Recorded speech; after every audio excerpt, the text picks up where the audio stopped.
آیت نمبر 200۔ یا ایہا الذین، اے لوگو، آمنو جو ایمان والے ہو، نصبرو صبر کرو، وصابرو اور اپنے دشمنوں سے صبر میں آگے بڑھ جاؤ۔ اس آیت مبارکہ میں جو ایمان والوں کو پہلے مخاطب کیا جا رہا ہے تو صبر کا حکم دیا جا رہا ہے۔ صبر کا مطلب ہوتا ہے کہ کسی چیز کو فیس کرنا ہمت کے ساتھ، طاقت کے ساتھ، بہادری کے ساتھ۔ تو پہلا معنی تو صبر کا یہ ہو گیا۔ پھر صابر کا لفظ جو ہے یہ باب مفاعلہ سے ہے، اور باب مفاعلہ کے اندر کسی چیز کا مقابلہ کرنے کی کیفیت پائی جاتی ہے تو مصابرت کہا جا رہا ہے کہ اس صبر میں تم دوسروں سے آگے بڑھ جاؤ، مقابلہ کرو۔ اور دوسرے کون ہیں؟ یعنی کہ اگر تمہارا دشمن جو ہے وہ ایک دنیا کی غرض کے لیے لڑ رہا ہے تو بدر میں 17 سردار تو اس کے بھی مارے گئے تھے، بچے تو ان کے بھی یتیم ہو رہے ہیں، عورتیں تو ان کی بھی بیوہ ہو رہی ہیں، مال تو ان کا بھی ضائع ہوا۔ لیکن اگر وہ 1 سال کے بعد پھر اپنی فوج لے کے تمہارے اوپر حملہ کرنے کے لیے آ گئے ہیں تو ان کی کوشش دیکھو، ان کی ہمت دیکھو، ان کی قربانیاں دیکھو، وہ بھی تو بہت کچھ برداشت کر رہے ہیں۔ تو تمہارا مقصد تو اللہ کے لیے لڑنا ہے، تمہارا مقصد اتنا اعلیٰ ہے، تو پھر تمہاری قربانیاں، تمہاری کوششیں، تمہاری ہمتیں جو ہیں وہ ان سے کہیں زیادہ ہونی چاہیے۔ تو اس معاملے میں مقابلہ کرو۔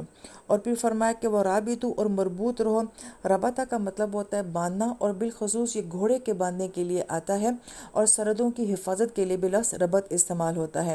اس لفظ کے اندر جو سوچ دی جا رہی ہے وہ یہ کہ ہر وقت گھوڑے کو اس لیے باندھا جاتا ہے اور تیار کیا جاتا ہے کہ وہ حملے کے لیے اور میدان جنگ میں بھاگنے کے لیے کسی وقت میں بھی جو ہے وہ تیار رہے۔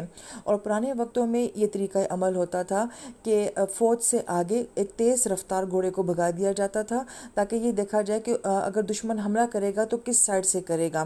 تو گویا کہ گھوڑے کو ایک خاص قسم کے کام کے لیے جو ہے وہ تیار رکھنا۔ تو اگر اس لفظ کے اوپر غور کیا جائے تو ہمیں جو ان 3 الفاظ سے سچویشن بتائی جا رہی ہے کہ صبر کرنا، مصابرت کرنا، کہ یہ آپ کی ایک طرح کی ڈیفینسو قسم کی آپ کی اسٹریٹجی ہو گئی ہے کہ اپنا دفاع جو ہے وہ مضبوط رکھو، اور ربطہ سے جو ہے وہ اوفینسو اسٹریٹجی بتائی جا رہی ہے کہ تمہیں ہر وقت جو ہے وہ جارحانہ انداز میں، اٹیکنگ حالت میں جو ہے وہ ہونا ہے۔ تو ان الفاظ کا آپس میں بہت خوبصورت کمبینیشن جو ہے وہ بتایا گیا ہے کہ اس بیرو سے کہا گیا کہ اپنی ذاتی زندگی کا صبر، یہ ایک انسان میں اپنی ذاتی ہمت، طاقت اور حالات کو فیس کرنے کی قوت ہونی چاہیے۔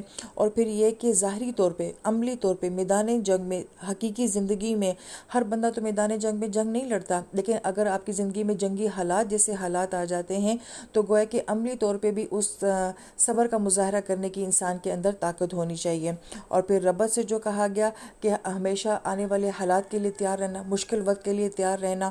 تو ان الفاظ کا کمبینیشن بہت خوبصورت ہے، لیکن سب کا تعلق جو ہے وہ آپ کی باہر کی دنیا کے ساتھ، آپ کی باہر کی زندگی کے ساتھ ہے۔ اس لیے اللہ تعالیٰ نے فرمایا کہ واتقوا اللہ، اور اللہ کا تقوی اختیار کرو۔ اور تقوی کا تعلق جو ہے وہ آپ کے دل کی کیفیت، آپ کے اندر کی شخصیت کے ساتھ ہوتا ہے کہ یہ سب کچھ تبھی ممکن ہو سکے گا جب تمہارا اندر سے اللہ تعالیٰ کی ذات کے ساتھ تعلق ہوگا اور وہ تقوی کا تعلق ہوگا۔ تو گویا ظاہر اور باطن کا ایک خوبصورت تعلق جو ہے وہ یہاں پہ بیان کیا گیا ہے۔ اور یہاں پہ علماء کرام ایک اور بڑی اہم بات بھی فرماتے ہیں کہ صبر کرنا اور سرحدوں کی حفاظت کرنا اور ہمیشہ جو ہے وہ اٹیکنگ کے لیے تیار رہنا، اس سے دین کی حفاظت اور اپنے ملک کی سرحدوں کی حفاظت کا جو ہے وہ کنسیپٹ دیا جا رہا ہے۔ لیکن ہمیشہ یہ حفاظت جو ہوتی ہے وہ سرحدوں پر ہی نہیں ہوتی ہے، بلکہ دین کے نظریات، اس کے عقائد، ان کی بھی جو ہے وہ حفاظت کی جاتی ہے۔ لہٰذا جہاں ہمیں اس حفاظت کو دیکھنا ہے وہاں پہ ہمیں اپنے دین کے نظریات کو بھی، اس کی تعلیمات کو، اس کی اخلاقیات کو، ان سرحدوں پر بھی ہمیں پہرے دینے پڑیں گے، اور اس کے لیے بھی ہمارے پاس ہمت، حوصلہ اور لڑنے کی جو ہے وہ طاقت ہونی چاہیے۔